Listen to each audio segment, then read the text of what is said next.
নির্মাণে সবচেয়ে বেশি দান করেছেন এক বিশেষ ব্যক্তি। কত কোটি টাকা দিয়েছেন একা জানলেও অবাক হতে হয়। এই বিশাল মন্দির নির্মাণের জন্য যিনি সবথেকে বেশি দান করেছেন তার নাম কেউ অনুমানও করতে পারবেন না, কারণ তিনি কোনো বড় চলচ্চিত্র অভিনেতা বা বড় ব্যবসায়ী নন। তিনি হলেন মোরারি বাপু, একজন গুজরাতি আধ্যাত্মিক গুরু এবং রামকথার আবৃত্তিকার। শ্রীরাম জন্মভূমি তীর্থক্ষেত্র নামের মন্দির নির্মাণ ট্রাস্ট বলেছে, বাপু নিজেই রাম মন্দিরে সর্বাধিক পরিমাণ দান করেছিলেন। মোরারি বাপু 6 দশকেরও বেশি সময় ধরে রামায়ণের প্রচারে নিজেকে যুক্ত করেছেন। তিনি দেশে বিদেশে রামকথা পরিচালনা করেন। বাপু, যিনি নিজে রামের ভক্ত, ভারতীয়দের স্বপ্নের মন্দির নির্মাণের জন্য 1.3 কোটি টাকা দান সংগ্রহ করেছেন।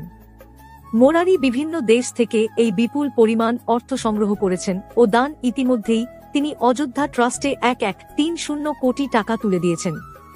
তিনি ব্রিটেন এবং ইউরোপে রামকথা অনুষ্ঠানের মাধ্যমে তাঁর সমর্থকদের কাছ থেকে 3.21 কোটি টাকা সংগ্রহ করেছেন এবং আমেরিকা, কানাডা এবং অন্যান্য দেশ থেকে 4.10 কোটি টাকার উল্লেখযোগ্য অনুদান সংগ্রহ করেছেন, যা তিনি শীঘ্রই মন্দির নির্মাণ ট্রাস্টে দান করবেন।